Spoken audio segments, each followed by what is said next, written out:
This week in Black History, back in 1740, South Carolina, the state of South Carolina enacted it's really a real law called the Negro Act of 1740, which allows slave owners and enslavers to whip or even kill slaves who violated the laws by doing certain things, like you could not grow your own food, learning to read or write, or assembling in a group like we are today. You could be whipped or killed if you were a slave, or earning money. That was against the law for black folks. And this act stayed law till 1865. Remember I told you about 1865 a few months ago, that beginning of that generational thing that God worked out through us. And now we're in the fourth generation. When you read this law, go on your phone when you get a chance and just pull up the law, South Carolina law, Negro Act of 1740.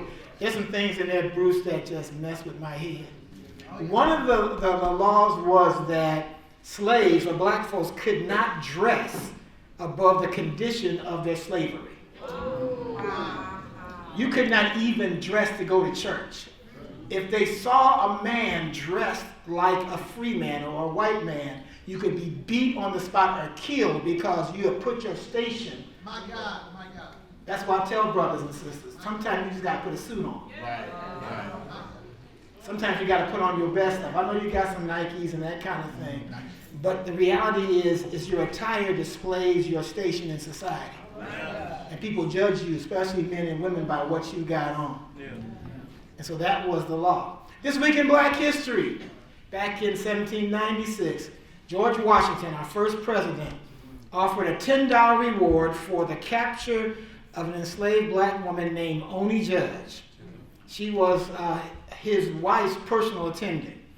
And she ran away from the president's house. When the White House was being actually remodeled, they actually went and lived in a house in Philadelphia.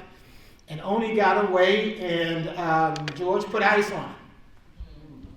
Put a contract out on her to find her. And they caught her one time, but she got away again. So God bless you, Oni. This week in Black History, even though it did not happen in America, some of y'all were alive in 1994. After being released from 27 years of imprisonment for his battles against the racist system of apartheid, Nelson Mandela was elected the first black president of South Africa.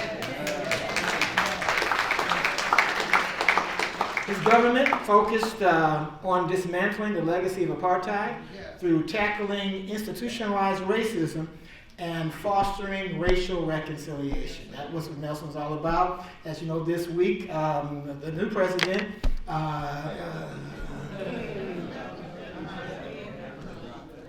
anyway, South Africa was in American news this week, so you got it. I've been to South Africa. It's a wonderful place, but it still ain't over there. And they were brought over here on a lie. That's right. That's a lie. That's a lie.